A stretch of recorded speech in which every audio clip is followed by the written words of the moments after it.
Hello दोस्तों, हाल ही में एक टीवी शोज़ पे मनोज बाजपेयी ने film nepotism politics OTT platform पर खुलकर बात की है। साथ ही कुछ पर्सनल लाइफ से जुड़े किस्से भी सुनाए हैं। तो चलिए उन्होंने क्या किया आज इस वीडियो के थ्रू जानते हैं। बड़े बड़े कलाकार जब स्क्रीन पर इस एक्टर के सामने आते हैं तो वो फेल हो जाते हैं। अब आप सोच रहे होंगे कि हम किसकी बात करें, तो आपको बता दें कि हम मनोज बाजपेयी की बात करें। आज तक के खास शो सीधी बात में मनोज बाजपेयी ने फिल्म नेपोटिज्म पॉलिटिक्स और ओटीटी प्लेटफॉर्म पर खुलकर बात की। साथ ही कुछ पर्सनल लाइफ की अपडेट्स दी। सिर्फ एक बंदा ही काफ़ी है फिल्म पर मनोज ने बात की। उन्होंने बताया कि यह फिल्म आसाराम बापू पर आधारित नहीं है। जब कहानी मुझे बताई गई, जब स्क्रिप्ट लिखी गई तो किसी एक खास व्यक्ति की जीवनी हमारे दिमाग में नहीं थी। पर हाँ, सोलंकी साहब का जो किरदार मैं कर रहा हूँ, उनका नाम इस्तेमाल करने के लिए उन्होंने इससे हमें इजाज़त दे दी थी, तो फिल्म में बस वो नाम लिया गया है। फिल्म एक सच्ची घटना पर आधारित है। फिल्म थिएटर्स में नहीं, ओटीटी पर आ रही है। ओटीटी बहुत अच्छा माध्यम है। ओटीटी सिर्फ एक प्लेटफॉर्म नहीं है, सिनेमा के अलावा मनोरंजन का एक अलग माध्यम है। कहानियाँ वहाँ ज़्यादा से ज़्यादा और अच्छी कहानियाँ वह दिखा सकते हैं। कई लोगों को वह कारोबार दे रहा है। टैलेंटेड लोगों की ओटीटी के जरिए हमारी इंडस्ट्री में एंट्री हो रही है। ओटीटी में काम बढ़ रहा है, लोगों को काम मिला है, सब कुछ अब ओटीटी पर मिल रहा है। ऐसे में लोगों ने थिएटर्स भी जाना कम कर दिया है, क्योंकि लोगों को एक आराम मिल गया है, वह भी घर पर बैठकर मूवी एंजॉय करने का।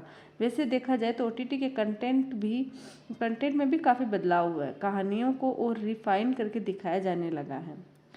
ओटीटी और थिएटर दोनों ही समान रूप से भविष्य में चल रहे होंगे, ऐसा मेरा मानना है। ओटीटी की अलग ऑडियंस है, थिएटर की अलग है।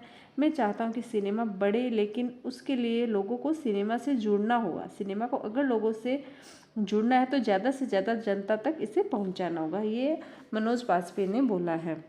उन्होंने खुद को एक आम इंसान बताया है और वो बोलते हैं कि मैं हमेशा चाहता हूँ कि सिनेमा में काबिलियत पर काम मिले, हमेशा बॉक्स ऑफिस न करे। मैं अगर खुद को देखूँ तो 30 साल के करियर में मेरी सबसे ज़्यादा बुरी रही है। मेरी फिल्में सबसे ज़्यादा फ्लॉप रही है। मैं बॉक्स ऑफिस नंबर की वजह से यहाँ सिनेमा में नहीं हूँ। मैं इसलिए यहाँ टिका हूँ क्योंकि मुझे अच्छी फिल्में मिली है, मुझे अच्छा काम मिला है, अच्छे लोगों के साथ काम करने का मौका मिला है। मुझे इंडिपेंडेंट पैरेलल सिनेमा से बहुत प्यार है। जब सिनेमा ईजाद हुआ तो हमारे दिमाग में ये नहीं था कि इससे बहुत पैसा कमाया जाएगा। यह कहानी बताने का माध्यम बना था। मैं चाहता हूँ कि अच्छी कहानियाँ बने। मैं सिर्फ पैसों के लिए काम नहीं करता, मैं एक्सप्रेशन और स्टोरी टेलिंग दोनों के लिए काम करता हूँ। हालांकि इन दोनों के बीच का बैलेंस आज के समय में ख़त्म हो चुका है, पर मेरे लिए सिनेमा का मतलब किरदार निभाना है। फिल्म पैसों के लिए या अपने संतोष के लिए नहीं करता हूँ। मैं कमर्शियल फिल्में करता रहा हूँ, आगे भी करूँगा। मैं जिन फिल्मों के लिए सोचता हूँ कि यह मेरी तरह की है तो मैं उसे करूँगा। ये सब बातें मनोज बाजपेयी ने एक शो में बोली है। तो उन्होंने ये भी बोला है कि एक फिल्म का कितना पैसा ले रहे हैं। तो इस सवाल पर मनोज आती रहेंगी बहारें गाना गुनगुनाने लगे थे। मनोज ने इस सवाल का जवाब नहीं दिया। उन्होंने बताया कि 14 साल से रात का खाना नहीं खाया। उन्होंने अपनी एक कहानी बताई कि उनके जो दादाजी है, उनकी मृत्यु 94 से 95 साल की उम्र में हुई थी। रोज़ सुबह 4 बजे उठकर पूजा पाठ करते थे, शाम में 6 बजे खाना खा लेते थे और फिर कुछ नहीं खाते थे। मैं कई डाइटिशियंस के पास गया, वजन बढ़ रहा है, नींद ठीक से नहीं आ रही है, पर फिर मैंने बाबा का रूटीन ट्राई करना शुरू किया। 2 हफ्ते में मैंने यही किया, शाम 6 बजे खाना खाकर बैठ जाता था। मैंने उस दौरान शराब का सेवन भी छोड़ दिया, तब जाकर मेरा वजन कम होना शुरू हुआ और मेरा स्वास्थ्य भी ठीक हुआ। डॉक्टर से मिला तो उन्होंने बताया कि अगर हर व्यक्ति रात का खाना छोड़ दे तो उसके आधे से ज़्यादा बीमारियां ठीक हो जाएगी। शाहरुख खान और मनोज बेचमेट रहे। उन्होंने ये भी बताया, शाहरुख खान के साथ मैंने वीर ज़ारा में काम किया। हम दोनों की ट्रेक इंडस्ट्री में अलग रहा है। हम दोनों का फिल्मों को चुनने का जॉनर भी अलग है। मैं जहाँ तक जा सकता था मैं वहाँ तक आया। मुझे अपनी यात्रा पर गर्व है, पर साथ ही शाहरुख के लिए दिल में बहुत सम्मान है। उसने बहुत झेला, उसने क्या क्या बनाया, कैसे कैसे बनाया, जिस हालत में था वहाँ से निकलकर अपने लिए मुकाम हासिल करना ये बहुत बड़ी बात है। शाहरुख बहुत हार्ड वर्किंग है। मैं आज भी शाहरुख के लिए दुआएं निकलती है। जो चीज़ वो चाहता था उसे पाने के लिए शाहरुख ने अपनी हड्डियाँ तक तोड़ी हैं।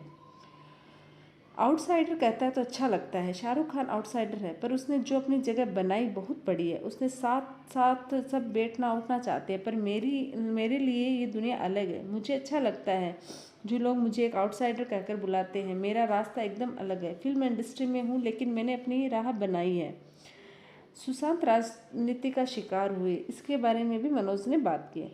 सुशांत को मानसिक तौर पर कई चीज़ें परेशान कर रही थी। वो मेरे से डिस्कस करता था जिस तरह का एक्टर वो बनना चाहता था, वहाँ जाने के लिए बहुत सारी पॉलिटिक्स से गुजरना पड़ेगा। उस पोजीशन को लेने के लिए बहुत राजनीति होती है। सुशांत वह नहीं झेल पा रहा था, पर यह राजनीति उसको सहन करने की शक्ति नहीं थी। वह सहन नहीं कर पाया, वह बच्चा था, इसलिए आगे की चीज़ें हुई। अगर आप मेरी बात करेंगे तो मैं मोटी चमड़ी का आदमी हूँ। मुझे वहाँ तक नहीं जाना है जहाँ राजनीति हो रही है। तो ये कुछ बातें मनोज वाजपेयी ने अपने इंटरव्यू में बताई हैं। तो अगर आप लोगों को मेरा ये वीडियो अच्छा लगे तो प्लीज़ लाइक शेयर और सब्सक्राइब जरूर कीजिएगा। मेरे चैनल को सपोर्ट कीजिएगा, स्माइल न्यूज़ को। धन्यवाद।